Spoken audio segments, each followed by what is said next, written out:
remember, no, I'll take that back. I do remember one time attending a summer Bible school thing. I guess I don't remember if they called it, if they had the same way of referring to it back then, because we are talking the 70s. I was like, very, very young. And it seems to me like I remember running around during the week in the summer at Mamre Baptist, for vacation Bible school, because it was us taking up our time of vacation, our summer vacation off to go to church. So, you would have been bored at home anyway. Well, we didn't have internet. There's a lot of things we didn't have, like most people couldn't do without today. But you know how that goes. Boy, if you ever see the meme comes up sometimes about, here's this remote cabin in a very picturesque place. And, and there's like, well, you could stay here for free for a month, but you'd have no cable or internet. Would you do it? I'm always thinking, oh, heck no, man, I'm digitally connected, baby. I don't need the cabin in the woods. If I want, yeah, I can have a virtual cabin in the woods. I can make it work somehow without having to travel. Yeah. Right. Besides which, when you say cabin in the woods, that also makes it sound like, so how long do I have to live there? And someone says, well, for a year. Oh, that means there's a significant portion of time that's going to be cold. No, we're not doing that. All right. We're not doing it. So what we're going to do is, again, we're talking about the different themes that are going along with this year's Vacation Bible School. And the first, they're all having to do with water. They have in some ways a tie-in to how God uses water or illustrates a point with water. We're to see this water as life-giving water, basically. And the first place we're going to look at is the familiar story, familiar for some of you, of the water that came out of the rock, right? Mm-hmm. The water that when the children of Israel were wandering around, and you've got the episode. The first time, it's like right after the Egyptians are drowned in the Red Sea. So that's really early, and they get to the place where they say, "Oh, there's no water here," and "Oh, what are we going to do?" And they're quarreling, and they're getting angry with Moses. In fact, what we're going to look at is turn to Exodus 17. Like I say, Exodus 15 or 16, the Egyptian army just got drowned in the Red Sea. Yeah. So you're not very much past that in time, and it says that, well, I'm going to read just the first part. The whole Israelite community set out from the desert of Sin, traveling from place to place as the Lord commanded. They camped at Rephidim, but there was no water for the people to drink. So they quarreled with Moses and said, "Give us water to drink." And if you'd pick up at that point when Moses replies, and read through the end of this little section here. I guess it's through the end of verse 7. Okay. Moses replied, "Why do you quarrel with me? Why do you put the Lord to the test?" But the people were first thirsty for water there, and they grumbled against Moses. They said, "Why did you bring us up out of Egypt to make us and our children and livestock die of thirst?" And then Moses cried out to the Lord, "What am I to do with these people? They're almost ready to stone me." And the Lord answered Moses, "Go out in front of the people, take with you some of the elders of Israel, and take in your hand the staff with which you struck the Nile, and go. I will stand there before you by the rock at Horeb, strike the rock, and water will come out of it for the people to drink." So Moses did this in the sight of the elders of Israel. And he called the place Massah and Meribah, because the Israelites quarreled and because they tested the Lord, saying, "Is the Lord among us or not?" Right. There's the real question is, this God that Moses is saying he comes in the name of, well, is he staying with us? Are we still being protected? If so, what are you going to do about the lack of water? So it's a I mean, it's a valid question, although they're trying to hold a guy responsible and they're just taking out their anger on him, nearly as I can tell. But uh but God has a solution. Gives Moses instructions what to do. He says, well, you're going to go and you're going to take your staff, right? And what are you going to do? There's going to be this rock. What do you do with the rock? Strike it. Yes, strike the rock. This was the command. And then water will come out of it for the people to drink. Well, normally you can hit a rock all day and Yeah. you're not going to have water gushing out of it. Out of a rock. Like you'd have, Although I've seen, I've seen a dramatic, um, telling of the story where they did a kind of a cool thing because the rock sort of dislodges something and basically an underground spring starts coming out at that point. I yeah. that Okay, so that's a dramatic or fictional way of representing it, but maybe there's some why couldn't it happen that way? It might have. So okay, so that's the story that we're familiar with, and the thing about it is, well, I want to point out again, they're camped near Rephidim. They are pretty early in this story of wandering with Moses. Now, here's the interesting thing: the water that came out of the rock, was it life-giving water in any sense? Well, it was water. And which, It's but therefore, which without it, I mean, you're going to die of thirst. right. So, So in one real sense, because they're out in a desert area, this water really does give life. provide Yeah. them with life, right? Otherwise, they Right. would die. Okay, so now we're going to go to a different place. I want you to check this out. Check out Numbers chapter 20. And now we're going to hear a different account. And, well, we'll get to what this is after we've read it. Um, but it says, and this takes place later, and it takes place in a different location. It says, in the first month, the whole Israelite community arrived at the desert of Zin, and they stayed at Kadesh. Okay, so that's where, and so Mary and Miriam, that's Moses and Aaron's sister. She dies, and she's buried there. Okay, so, well, this isn't Rephidim now. This is Kadesh, different place. Right. And look what happens in verse 2. Now there was no water for the community, and the people gathered in opposition to Moses and Aaron. And would you pick it up there and say, read through, the end of verse 11? The end of 11. Yes. Okay, so let me see. Where were we here? It said they were in opposition. Okay, so they quarreled with Moses and said, "If only we had died when our brothers fell dead before the Lord. Why did you bring the Lord's community into this wilderness that we and our livestock should die here? Why did you bring us up out of Egypt to this terrible place? It has no grain or figs, grapevines, or pomegranates, and there is no water to drink." Moses and Aaron went from the assembly to the entrance of the tent of meeting and fell face down, and the glory of the Lord appeared to them. And the Lord said to Moses, "Take the staff, and you and your brother Aaron gather the assembly together. Speak to that rock before their eyes, and it will pour out its water. And you will bring water out of the rock for the community so that they and their livestock can drink." So Moses took the staff from the Lord's presence, just as he commanded him. And he and Aaron gathered the assembly together in front of the rock, and Moses said to them, "Listen, you rebels, must we bring you water out of this rock?"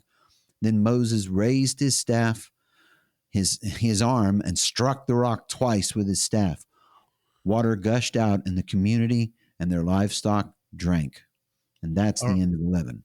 That's the end of 11.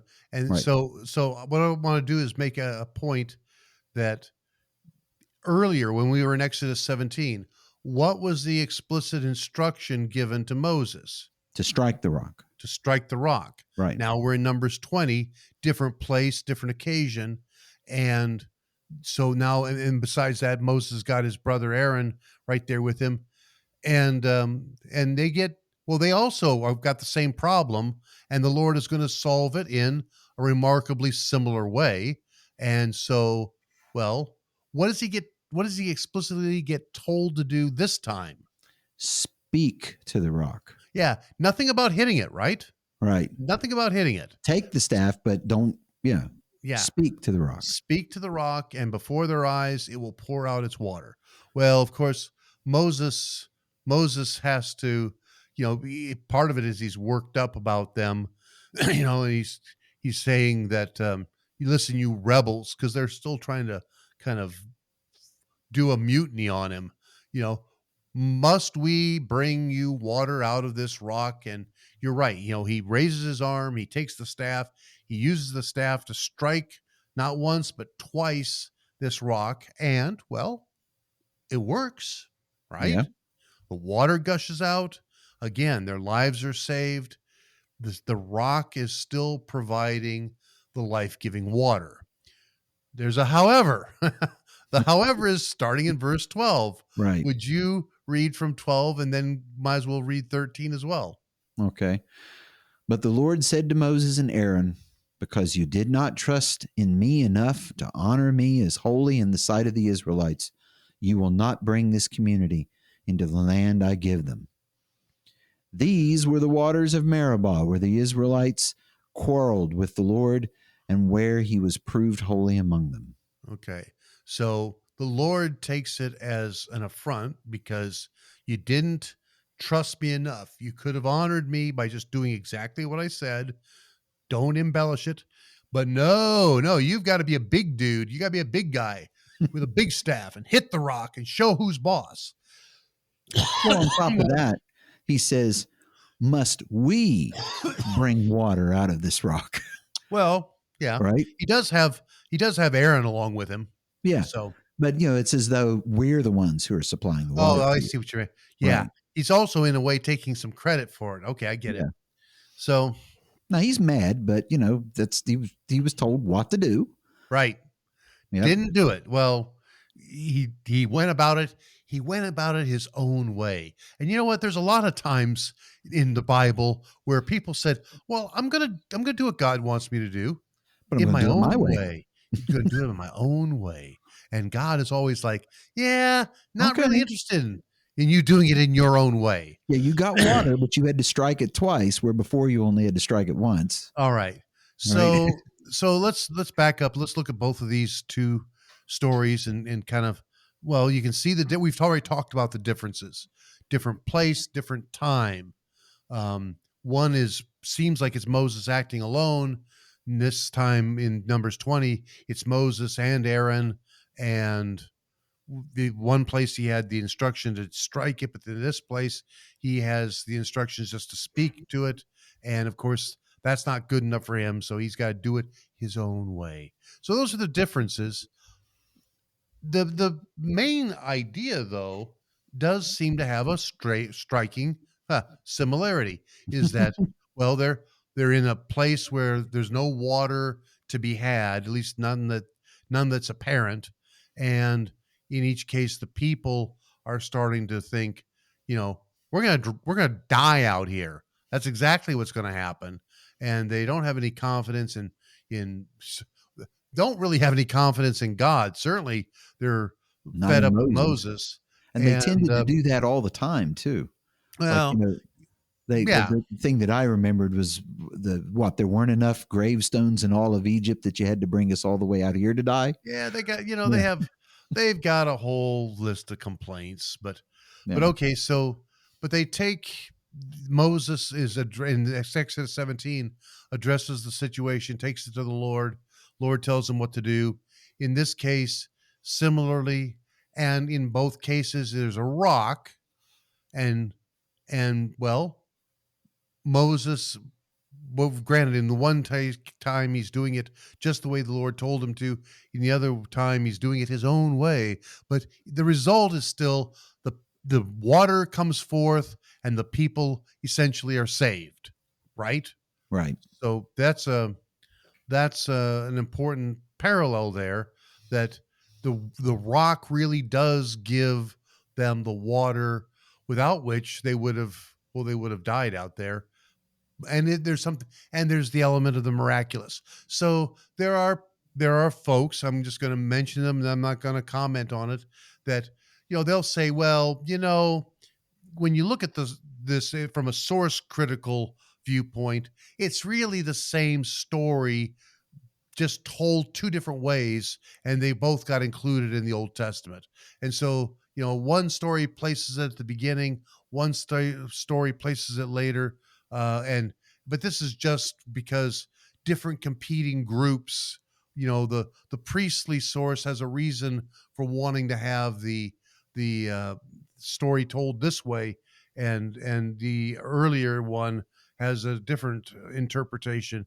Okay, so let's just leave that alone, because they're going to try and dice up the story in the Torah to be different sources are providing different parts, and they don't always play well together.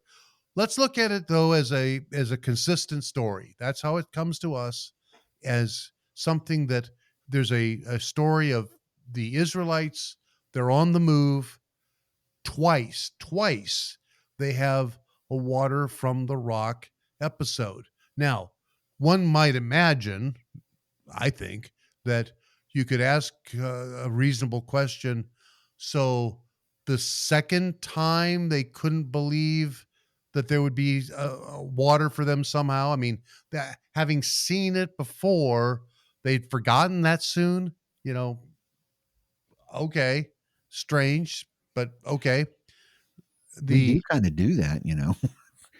Well, I they mean, do, but no, I that'd be a mean we pretty, do, you know, just we do it too. But yeah, there's a very powerful miracle that took place in Exodus 17, and the circumstances are very much alike or aligned in Numbers chapter 20. And so, you might have a little more confidence in God the second time around, right?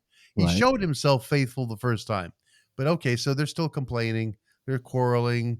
I get it. They're thirsty. Everybody's grouchy. But oh, right? right. Right. Okay. Okay.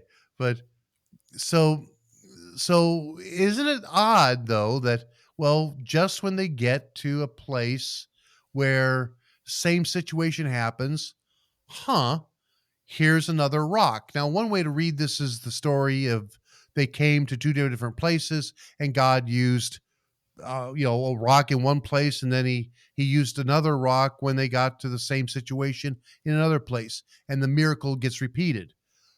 St. Paul is not thinking that way, because St. Paul he wants to weigh in on this on First Corinthians chapter 10.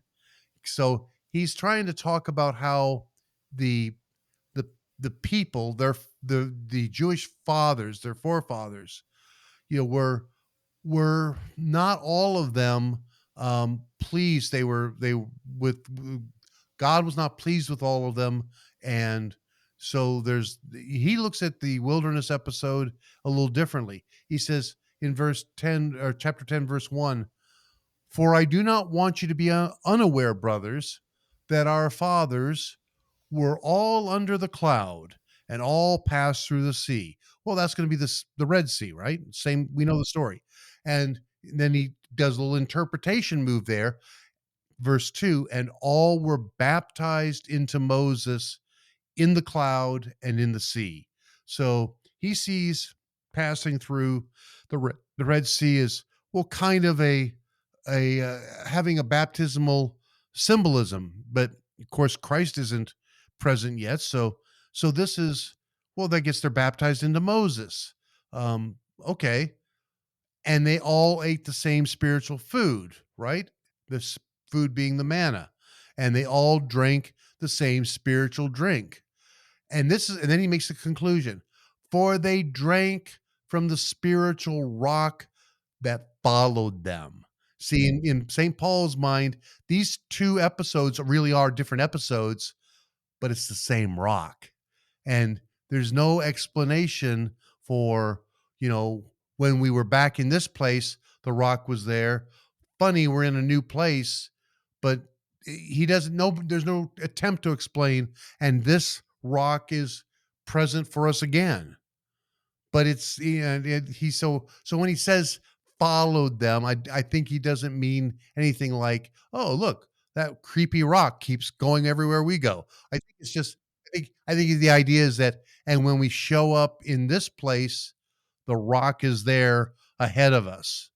The rock has already gotten there, and well, that's because his interpretation is the reason why that rock followed them or was there when they needed him to be there is that the rock was Christ.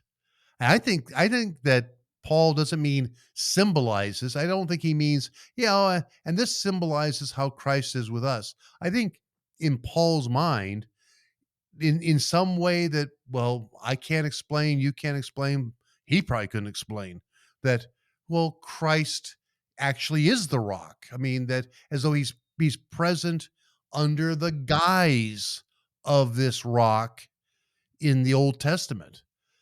Again, with the now, so that part I think for Paul is like literally real.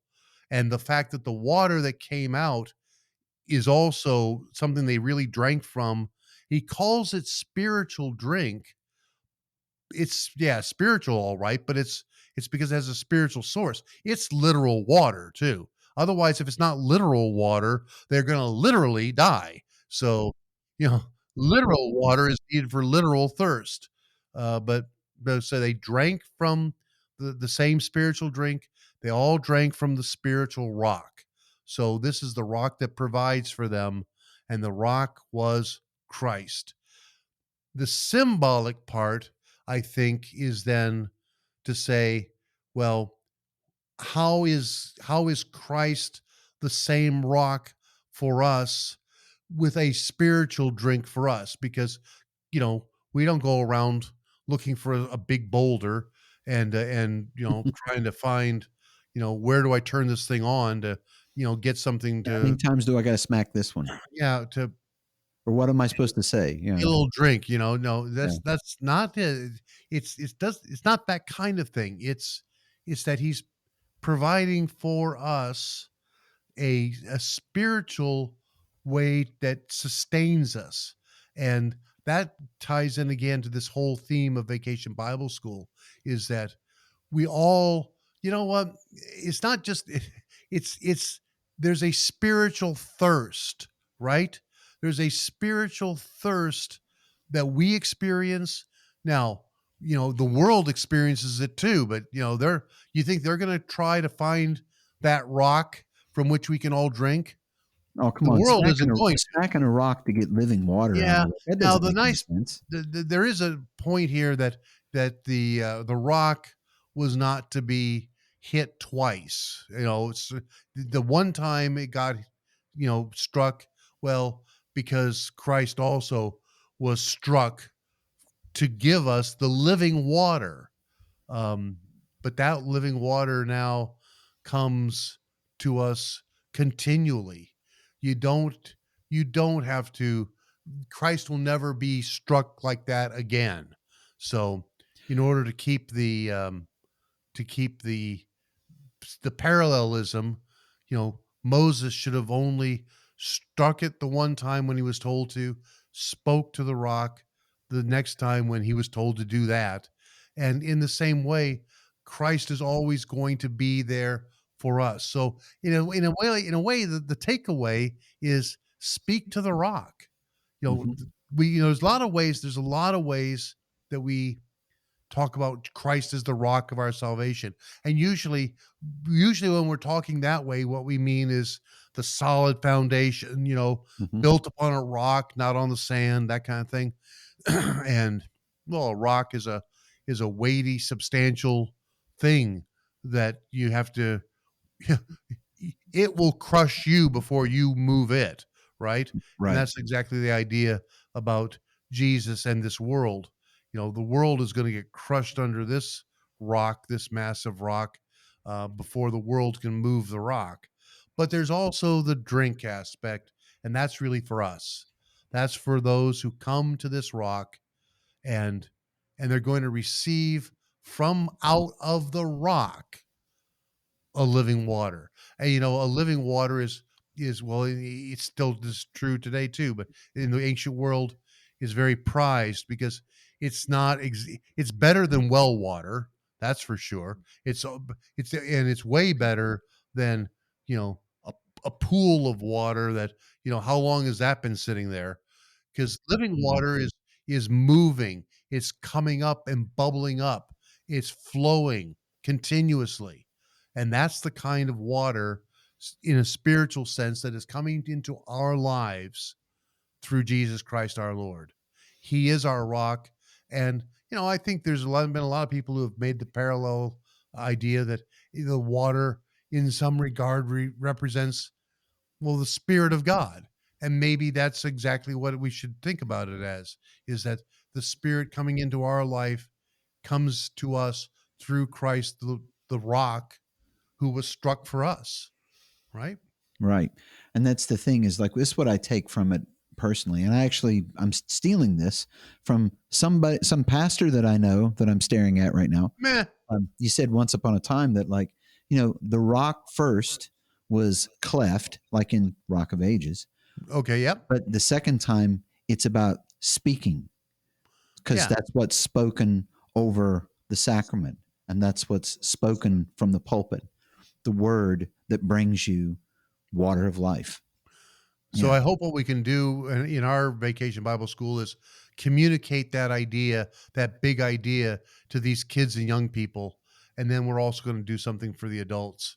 Oh Again, yeah. helping. Go Go ahead. ahead. I was Yeah. just say helping them to maybe think about this story if they remember it from the two different places, and give them a new perspective on how that living water comes into our lives now. So Right. That living water that does all the things, including that brings you that mind of Christ to think about it. Thanks for listening to Radical Grace Radio today, and may God bless you richly.